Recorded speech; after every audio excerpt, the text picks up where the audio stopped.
I'll move on then to the left winger this time before we do the 10 and the striker. Cody Gakpo, mate. He was absolutely magnificent today, wasn't he? Another player who got stronger as the game went on. The thing that I loved about Cody in this one is he's put in a performance against Milan. Yeah.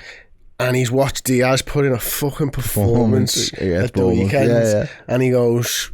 Sounds. Yeah. I'll put in a performance tonight, and he really, really did. Yeah, they're playing poker with each other at the minute, aren't they? Like, I'll see your hand, you see my. I'll raise you, you raise me. Sound. We'll all go in, all in. Like, and that's kind of where we're at with the both of them. And I think that competition for them now, there's no right answer, and I think that's something that Slot is going to really have to monitor closely, because it will come down to which game suits which profile of player but more, so to speak. And do you know what I just like about Cody Gakpo is his movement. It's not explosive and electric in the way that Mane used to move with the ball, where he'd dink in one way and then twist the other way and he'd leave somebody for dead. But it's just very stop-start. But the timing in which he does his little finesse moves, his little special moves, whatever it might be, he's just got it nailed down. And I think that's what sells all the defenders a dream, because they think he's not going anywhere, he's not moving at a great rate of speed. Like, I should be able to stand him up and show him down the line, or stand him up and watch him turn back in. But no matter which way he goes, he's left somebody in the process, and then he just frees himself up for all the spaces. His end result is shot power, everything that he's doing in that position. I couldn't really ask for more, because he's been at the hub, especially those two performances you just pointed out. He's been at the hub of everything that we've done really well, and I think he was another one that just constantly just kept grinding. He's fully deserving of his 2 goals by the end of it. I know the second one comes with a little bit of a deflection and a little bit lucky, but in terms of the way that he's been gliding across the pitch, and the confidence that he's playing with his head up. Yeah. When he's got that ball at his feet. He runs like that. Yeah. He runs with his head up. It's a bit mad, like. It is what I'm saying. But, like, I think, again, it comes down to, we've seen players that are really tricky, intricate wingers that are, you know, they've got all the skill level with it. But I'd say his skill level comes across a little bit less, but it's equally as effective by just the way that he times what he does. When a defender's set for him to go one way, boom, I've gone the other way. And he almost uses the defender's weight against them, yeah, whichever foot they're sort of leaning into. This is a long time ago. Like, I played with a lad. He was in our 11-a-side team, and he played for Everton till quite a good level and stuff. And he ended up going having a career in the A-League over in Australia. And he's like famous for one of the teams for scoring a goal that took him into the Premier League for the A-League, the A-League, I suppose.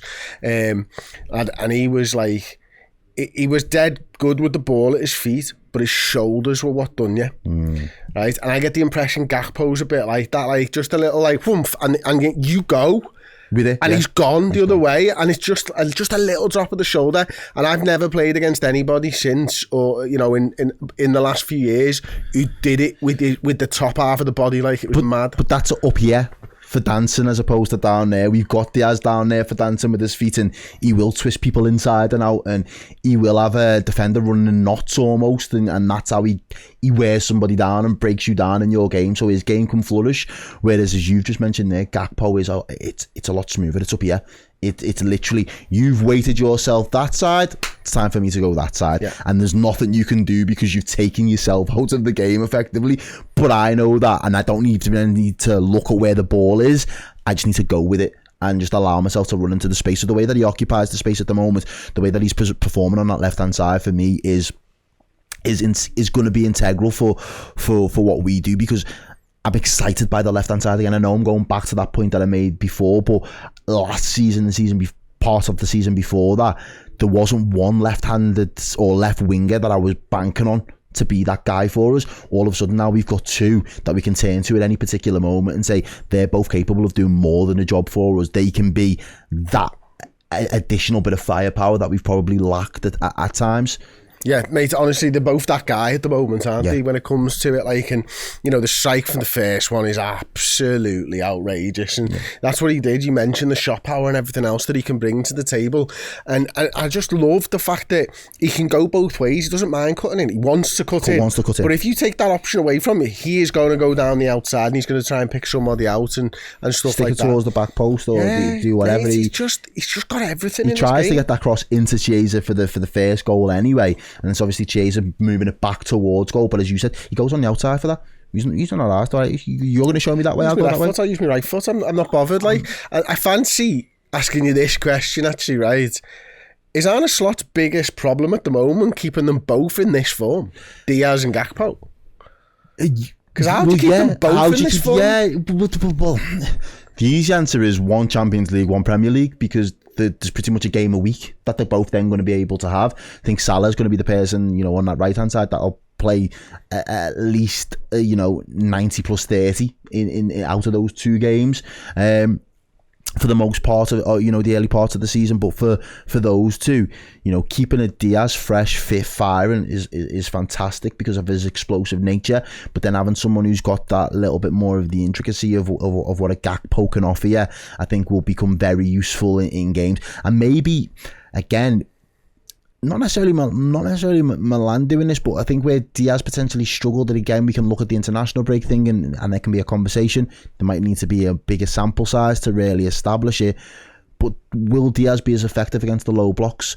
That might be the crux of the answer to Slot's thinking there.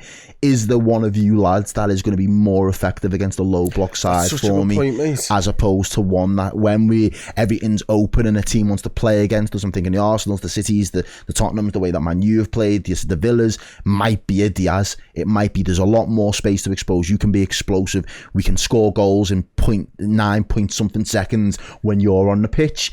When we're trying to build and we're trying to wear teams down and we're trying to break them down constantly, it might be more of a Gakpo type Is role. that just because you're thinking he just needs to shift to the yard and he can hit a shot? Yeah. And he's very decisive with doing that. There's no extra touches. What Man City were crying out for against Arsenal, instead of Diaz having the ball, Cody Gakpo, edge of the area, I can hit a goal. I can hit it, yeah, and I'll hit the goal on. I'll get it on target. I'll work the keeper. I'll go for that near post when the keeper's not expecting it. I'll give him the eyes. He's got that in his locker, and that might be a bit of a difference maker when it comes to playing teams with a bit of a lower block. And it might mean that he has to gamble to play him to start, because I think where he might struggle ultimately for me is the substitute appearances, because he'll still be getting minutes, but I don't think that's where we're getting the best out of him. I think when we've seen the best of Cody Gakpo so far this season, it's been the start, because he's been involved and been allowed to grow into the games. Both sets of games, the Milan game he grew into and was a brilliant performer. Today's game he grew into it and was a brilliant performer. Will he be able to grow and be as effective with 25-30 minutes to go? That's probably where Slot needs to manage it and keep it a close eye on it. I make you right, mate. So I had him as my man in the match, even before the two goals, to be honest with you. In terms of player ratings, he got a 9.3 from FOTMob. He got a 9.8 from Who Scored. And he got a 9.5, I think it was, but it's just disappeared from your screen for some reason. Yeah, a 9.5 from Cody Gakpo. I think he was player of the match in all three of those statistical websites. You happy with that? I'm very happy with that. I thought he was. I would have given him the man of the match as well. I just thought it was another brilliant performance from him, and it was a patient performance as well, because at times he was the outball, but then also at times he ended up being the final ball as well, which I think is what we were screaming for at half time. Let's not just make him the outball, let's make him at the end of it, because we know he's got something in his locker, and I think he definitely stepped up. He could see the reaction from his first goal in particular of how much it meant, because I think he knew, I've been performing well here today, and I know in all likelihood, come the weekend against Wolves, I probably will be holding the bench if it goes back to Diaz, if he's rested him. But I want something to show for my performance, just so I can still be knocking on the manager's door tomorrow and say, how good was that, eh?